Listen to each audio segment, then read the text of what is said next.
The lady from New York is recognized. I'd like to submit for the record TIP Insights, a New Jersey-based Institute of Policy and Politics poll conducted of over 1,000 adults between August 2nd, August 4th of 2022 showed that 8 in 10 voters, if they were made aware of the Biden laptop, that would have been determinative in changing the outcome of the election. It also demonstrates that 61% of Democrats, including this poll, would have changed their vote. Submitted for the record. Without objection. Thank you. The gentleman from Virginia is recognized for 5 minutes.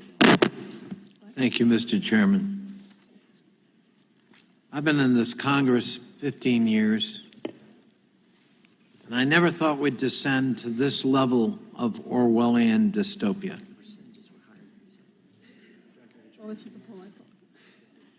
Suddenly, the tools of the trade are not to get at the truth, but to distract, distort, deflect, and dissemble. To disagree is censorship. To try to correct the facts is to infringe on my right of free speech. Of course, it only works one way. The name of Dr. Fauci has been invoked. I'd love to have him here as a witness to describe his travail in being censored. But of course, with that right-wing censorship comes intimidation and threat and intimations of violence. And a wink blink that, by the way, violence, can be justified. The violence, for example, here on January 6th has been explicitly excused by some of my colleagues on the other side of the aisle as a bunch of tourists who got a little out of hand, a little overexcited. 5 are dead, including my constituent, Capitol Hill police officer, who died the next day from the trauma and shock of that experience. And ironically, talk about free speech and duty, he voted for Donald Trump. But his duty was to be here that day. Often scolding. And somehow, my freedom to harm with the words I use is considered further evidence of censorship. But we know words have power. And that's why we take care with the words we use. We have mass killings in America. We buried people recently at Pittsburgh because of their identity. Hate speech has consequences. Distortion of the truth has consequences.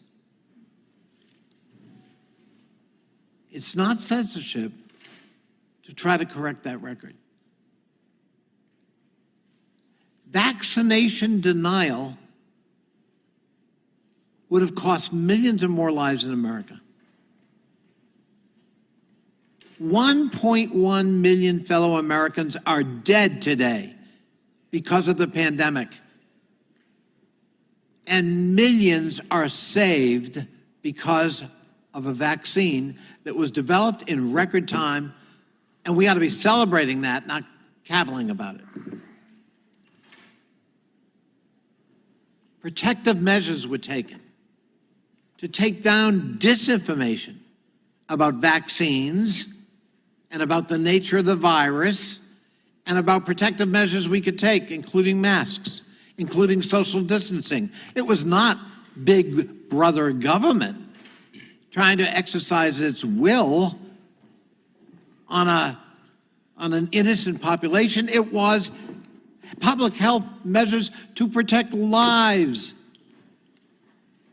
Again, something should be celebrated. But no, there's an opportunity to have a conspiracy theory here.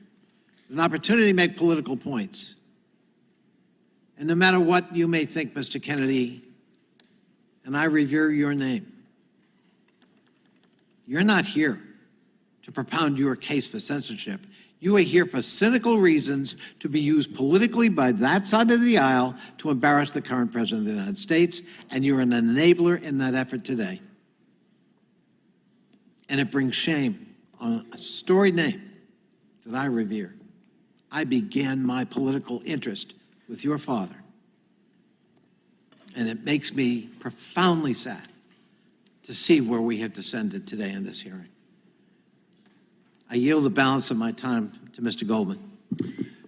Thank you, the distinguished gentleman from Virginia. We don't have a lot of time to dig into questions, but I would just note for my colleagues on the other side of the aisle who are former prosecutors, you well know that the opinions of a journalist don't amount to actual evidence of anything, and it is a sign of the desperate attempt to satisfy your conspiracy theories that you're bringing a fringe right Gentleman's out of reporter time. to provide evidence of for your investigation, and I yield back.